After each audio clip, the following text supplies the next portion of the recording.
Hello. Today we're on day 16. This is so much fun. I'm enjoying doing this again this year. So we start with Genesis chapter 48. After this, Joseph was told, "Behold, your father is ill." So he took with him his two sons, Manasseh and Ephraim, and it was told to Jacob, "Your son Joseph has come to you." Then Israel summoned his strength and sat up in bed. And Jacob said to Joseph, "God Almighty appeared to me at Luz in the land of Canaan and blessed me and said to me, 'Behold, I will make you fruitful and multiply you, and I will make of you a company of people and will give this land to your offspring after you for an everlasting possession.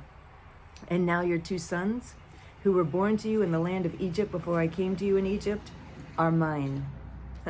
Ephraim and Manasseh shall be mine, as Reuben and Simeon are, and the children that you fathered after them shall be yours.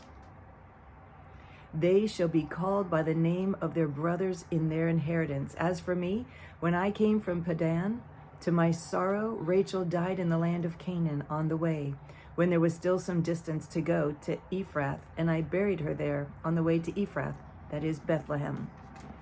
When Israel saw Joseph's sons, he said, 'Who are these?' Joseph said to his father, 'These are my sons, whom God has given to me here.' And he said, 'Bring them to me, please, that I may bless them.' Now the eyes of Israel were dim with age, so that he could not see. So Joseph brought them near. He kissed them and embraced them. And Israel said to Joseph, 'I never expected to see your face, and behold, God has let me see your offspring also.' Then Joseph removed them from his knees, and he bowed himself with his face to the earth. And Joseph took them both, Ephraim in his right hand toward Israel's left hand, and Manasseh in his left hand toward Israel's right hand, and brought them near him. And Israel stretched out his right hand and laid it on the head of Ephraim, who was the younger, and his left hand on the head of Manasseh, crossing his hands, for Manasseh was the firstborn. And he blessed Joseph and said, 'The God before whom my fathers Abraham and Isaac walked, the God who has been my shepherd all my life long to this day, the angel who has redeemed me from all evil, bless the boys. And in them let my name be carried on, and the name of my fathers Abraham and Isaac, and let them grow into a multitude in the midst of the earth.' When Joseph saw that his father laid his right hand on the head of Ephraim, it displeased him, and he took his father's hand to move it from Ephraim's head to Manasseh's head. And Joseph said to his father, 'Not this way, my father, since this one is the firstborn. Put your right hand on his head.' But his father refused and said, 'I know, my son, I know. He also shall become a people, and he also shall be great. Nevertheless, his younger brother shall be greater than he, and his offspring shall become a multitude of nations.' So he blessed them that day, saying, 'By you Israel will pronounce blessings, saying, God make you as Ephraim and as Manasseh.' Thus he put Ephraim before Manasseh. Then Israel said to Joseph, 'Behold, I'm about to die, but God will be with you and will bring you again to the land of your fathers. Moreover, I have given to you, rather than to your brothers, one mountain slope that I took from the hand of the Amorites with my sword and with my bow.'" Genesis chapter 49. Then Jacob called his sons and said, "Gather yourselves together, that I may tell you what shall happen to you in days to come. Assemble and listen, O sons of Jacob. Listen to Israel your father.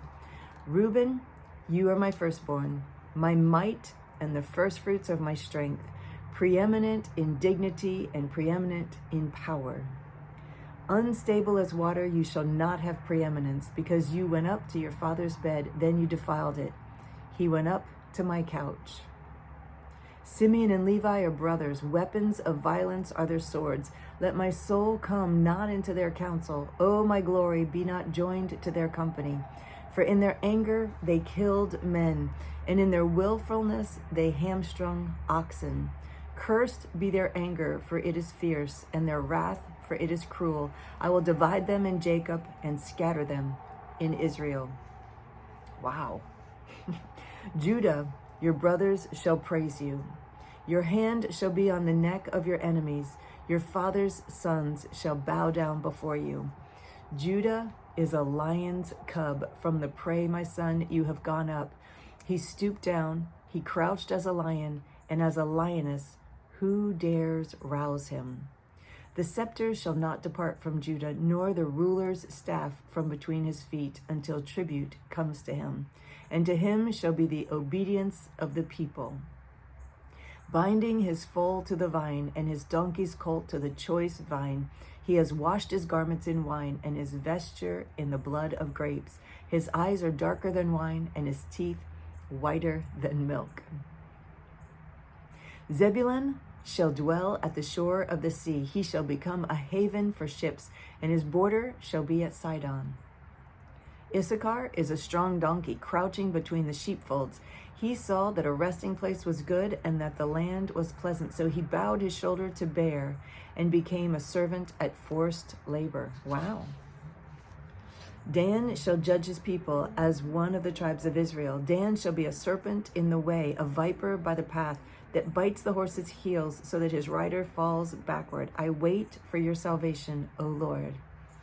Raiders shall raid Gad, but he shall raid at their heels. Asher's food shall be rich, and he shall yield royal delicacies. Naphtali is a doe let loose that bears beautiful fawns. Huh. That's the end. That's a really short one.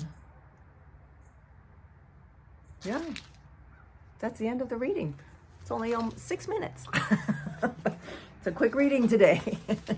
Wow, I felt like it left us off. Oh no, it's not the end. It's not the end. It keeps going. I switched pages. Okay, here we go. I thought it was too short. All right, here we go. I didn't finish all the kids. All right, Joseph is a fruitful bough by a spring. His branches run over the wall. The archers bitterly attacked him, shot at him, and harassed him severely, yet his bow remained unmoved. His arms were made agile by the hands of the mighty one of Jacob. From there is the shepherd, the stone of Israel.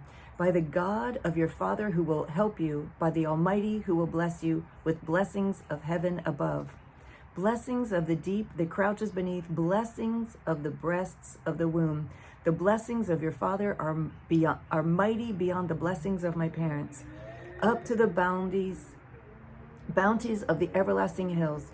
May they be on the head of Joseph and on the brow of him who was set apart from his brothers. Benjamin is a ravenous wolf, in the morning devouring the prey, and at evening dividing the spoil. Here we go. Here's the summary. I thought I had to have a summary before I quit. Sorry about that. All these are the 12 tribes of Israel. This is what their father said to them as he blessed them, blessing each with the blessing suitable to him.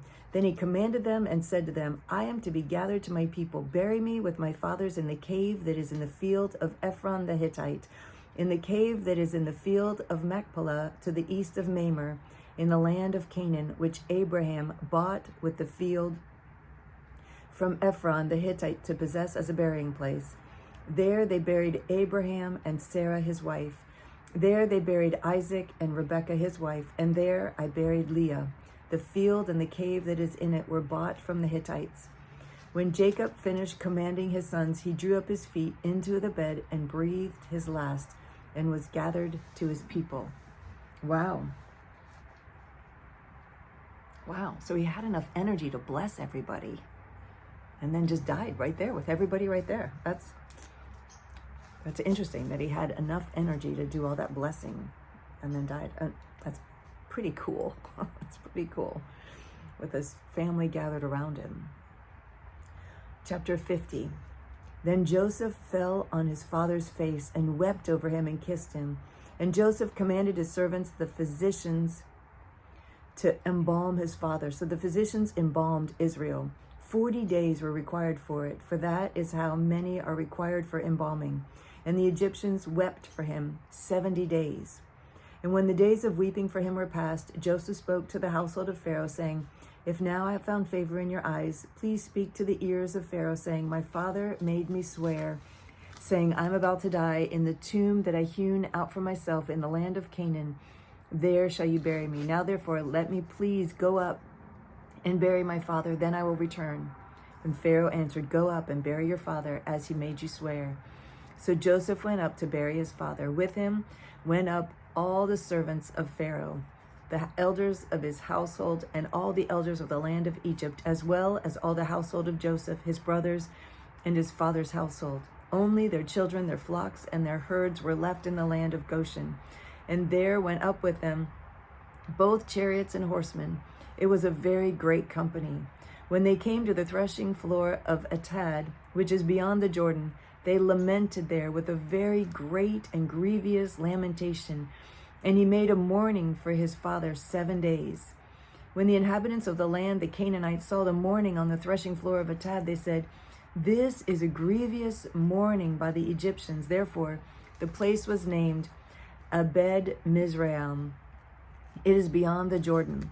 Thus his sons did for him as he had commanded them, for his sons carried him to the land of Canaan and buried him in the cave of the field of Machpelah, to the east of Mamre, which Abraham bought with the field from Ephron the Hittite to possess as a burying place.